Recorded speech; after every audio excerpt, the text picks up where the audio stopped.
Jose, I want to talk a bit more about Leipzig and Marco Rose. But first, you want to talk about the referee because French people, I think We're outraged. I think in France, Outraged. you have surpassed Italians in terms of being obsessed with referees. Yeah, maybe you're right. Because, Maybe I'm you're sorry, right. City beat Leipzig 7-0. Yeah. Erling Haaland scores 5 goals. Yeah. And you told me that in France, all you guys talked about was the referee? Yeah, the penalty, which I think has to be discussed. I know the letter of the law is that it brushes the arms of Heinrich. Okay. I think that if the ball doesn't change direction after the handball, or the handball stops the ball, in this case, it didn't change anything at all. Nobody appealed. No City players, no one, not even, I think, Rodri or Ruben Diaz who did the header. Nobody. It didn't really, you could see on the very slow motion that indeed he just brushes his arm, but the ball goes in the same direction, almost at the same pace. It has no impact whatsoever on the header. So I can see why. But it was also behind him and it was also close range. Yeah, so I think there's a lot of, you could have said like, come on, don't give that one. Like, why? And maybe the law or the rule has to be clearer, or maybe you change it and you say like, if the ball doesn't change direction, you don't give it. I don't know, but it felt harsh. The City would have still beat them, but that was 0-0. And even if City had chances before, it was still 0-0. And the first goal is very important for the dynamic of all of that. I get it. I still think City would have won anyway. But I can see the debate there. Then there's the Edison coming out of his goal, clearing the ball again, slightly touching the ball first, but then also clashing in Leimer. And he wasn't even booked for that. No, Werner was booked for dissent. I think it was dissent. I think he and put Edison, his hand. Werner, not the sharpest tool in the box. Protested. Don't put. If you want to, if he had simply shouted at the referee, unless he'd called him a bad name, he wouldn't have been booked. Instead, he puts his hand on him. I mean, come on, man. Yeah, seriously, better. And I don't think Edison would have been sent off because there was 2 or 3 City players around that counter. It was not a denial of goal scoring opportunity. Definitely not. But apart from that, City was still so dominant and so. I want to ask about that. And Leipzig were disappointing. Edison coming off his line like that. So you're taking a risk, right? You're taking a risk because you could miss the ball, you could clatter him. You're coming off your line, but you can't be sure, like, oh, look, I won't be sent off because people coming. I kind of feel, dude, if you just sit, even if they score, you're at home, you've got Haaland, you got this. Whereas if you get sent off, of course, then you're into Ortega-Carson territory and you're a man down. Yeah. It's not. No, and again, there was cover. It's not like if it was this amazing... It was a really good counter-attack, but it's not like if it was Werner had gone through at the halfway line and everybody was way behind for City and it was just, him and he had to go for it. A bit like what we saw with McMahon, for example, against Salernitana the other night, on Monday night. But it's Magic Mike. Magic Mike, sorry. But yeah, I agree with you. I thought it was just taking a risk for no reason, And again, it could have gone the other way. It wouldn't have been sent off. But yeah, it was like, I don't think he thought that went through at all. All right. As for Leipzig, you can't go and spot arguably your best player, your goalkeeper, who is very, very important for you, especially in the build-up play, because that dude who Blasvich is not good. I don't think Goulash is God's gift to goalkeeping either. But in that system, he's got the experience and everything. Yeah. He works very, very well. Yeah. Those two. And then Schlager also out in midfield. Yeah. And he kind of compounded it by saying, let me put another kind of midfielder rather than Campbell, attacking. By putting, so he went Campbell, Haidara, and Leimer, which, if you want, is a slightly more conservative... because Leimer was almost like the winger on the other side, right? Yeah, but we thought Andre Silva would start up front with Forsberg behind, right? And just 2 of those 3 that you mentioned. But still, those are big losses for Leipzig. They are. It's still the wrong tactics. You can't. So 3 midfielders and Forsberg as a false 9.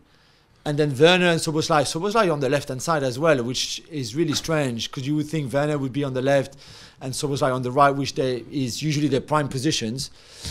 And then you try to play, who maybe wasn't fully fit, but still. But Andre Silva. So either you could play long and win the second balls, and then you could put a bit of pressure on City. But if you decide to play from the back like they tried to do, which was suicidal really, and then cost them the second goal so quickly after the penalty that was already a bit harsh, then the game is gone.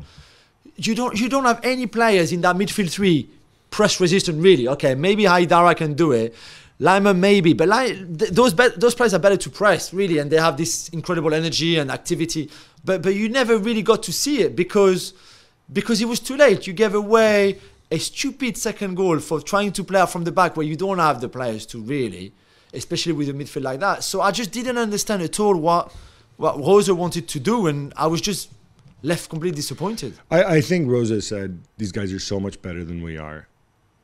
I got to do something unexpected, and maybe he said maybe Forsberg dropping off is something that they don't expect and whatever, and Pep will prepare for something different. But I don't know. I think we got to take it easy when on somebody. Yeah. I think there was too much difference anyway. Erling Haaland, incidentally, just for the record, beating the mark. He's now set a new City seasonal scoring 39 record. goals indeed. Beating a record by Tommy Johnson, I think was his name, some dude from the 20s, and he has a street named after him in Manchester. I'm assuming there'll be a street named after Erling Haaland very soon as well, right, on this pace? Yeah, there might be 39 with potentially 19 games still to play if they play them all, and if they go into FA Cup final, Champions League final, plus the league. So I don't know, another 20 goals, that would be 59. If you get into that territory, the record, the seasonal record, and seasonal record's not really a thing until recently. I mean, I think Messi had the year where he scored 73, was it, or whatever? Yeah. He did 92 over the calendar year, didn't he? And then something like that for a season. The English record, which I assume would never be beaten, is Dixie Dean, who, again, Everton fans forgive me, either had 63 or 61. I forget. And this is in the 30s, in the 1930s. I mean, that's. There is one other thing I want to address quickly before we get into Pep's comments, which was this business that there's always an overreaction, I think, right? I heard this time and again in the media, among the pundits and stuff. Oh, look, how can people say that Haaland makes your team worse? How can people say that? How can people say that, right? And yeah, it's a very easy thing to say after he scores 5 in a game. But sometimes more than one thing can be true. So I think the people who said Haaland requires an adjustment, and look, and I wrote a whole column defending him after the Charity Shield when they lost, and kind of allowing for the fact that it might take some time, but he'll make them better.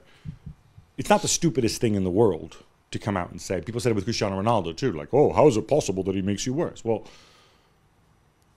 it's not that he makes you worse. It might take time because you have to adjust and change the way you play, and he has to adapt, so that for a period of time, you might not be as good a unit overall as you were before. And I think we've seen that this season. And it's not just because of Haaland, but City this year. Very good. Sorry? They still have been very good this season. They've been very good, but you could say they weren't as good as they were 2 years ago. Like I think more than one thing can be true at the same time. Obviously, Haaland makes you better in the longer term, but it is a team game, and they do have to tweak the way they play, right? Yeah, it's not. I think there's 3 quotes very important that happened before the game and after the game against Leipzig. The first one is Pep coming out and said, "I want more from him than just scoring goals. Right. I want him to take part in the build-up play. I want him to get involved. I just don't want him to stay in the box," which we kind of knew, but at least Pep said it. He doubled down on that. He said he says, if he gets 5 goals from 8 touches, great. If he gets 5 goals from 30 touches, even better, right? He said something like that after the game. I think he touched the ball 23 times in he said 30 Leipzig. But Pep, after the game, said he touched the ball 23 times, which is what we want. I thought he said 30, but whatever. Or 30 maybe, you're right. But Haaland, after the game, said, if I can score 5 goals on 5 touches, I'll be very happy. This is Pep's nightmare. This is not what Pep... And I don't believe Pep when he says if he scores 5 in 8 touches, I'll be happy. I don't think... yeah, of course he'd be happy because he scored 5 and you're very likely to win the game. But you see what I mean? Yeah. But what De Bruyne said as well on Monday, which I thought was very interesting, he said, like, team in the Premier League now have worked it out. They defended much better on us and on him than maybe earlier in the season. And there was certainly in the turn of the year, there was, I think, 6 games in a row where he scored just 1 or some. There was a bit of a dip because he felt like maybe the others have worked it out. And even if De Bruyne himself says, like, others have worked out how to defend better, I don't think you can keep him quiet too much, but defend better on him. And I think this is also right. So you're right on, are they better, not better without him? It's certainly a different team, for sure. Pep is right to want more from him. I'm not sure Haaland really is too keen. Hence the line, like, 5 in 5 touches. I'm very happy. Put too much. Yeah, I don't think it's his game, and I think he knows it. I don't think it's his game at all to touch the ball 50 times and to be very involved in the build-up play. Let's not forget, the more involved in the build-up play you are, the further you are from the box and from the goal. And I think for him, all he cares about, all he thinks of is to be as close as the goal as possible. It's a good debate. I don't know. I don't know enough about Erling Haaland personally to know what's in his head. Certainly, we know people who know Erling Haaland very well, starting with Jan. Yeah, of course. Every indication I've had from people who've worked with him is that this person is a football nerd, right? I mean, he is like us. He's the guy who watches football, who studies football, and so on. Yeah, no, but of course. And because he's not stupid, and because he studied football, he's been almost like raised in a lab, right? Every step of his career has been, how can you be the best possible footballer? And hence that's why you get, the yoga and the meditation and all this stuff. I think he knows that he is a better footballer, a more impactful footballer when he's more than just a goal scorer. And he knows, I think, that there is this... I don't think he's the kind of guy where if they lose 4-3 and he scores a hat-trick, he's happy. Put it that way. Unlike some other goal scorers. But I don't know. If you ask him, if you ask Benzema, if you ask Kane, do you like dropping deep? They would say yes. If you ask him, I don't think he would say yes. And I don't think that's his game either. Good for Pep. Pep is going to make him more complete. It's great. He's going to be even a better player, no problem. I really don't think that's his thing. Wasn't Harry Kane's game when he was 22 either. Yeah, maybe, exactly. Maybe it comes later, but why not? Well, thank you very much for watching ESPN on YouTube. For more sports highlights and analysis, be sure to download the ESPN app. And for live streaming, premium content, and let's not forget as well, ESPN FC 7 days a week. Subscribe to ESPN Plus.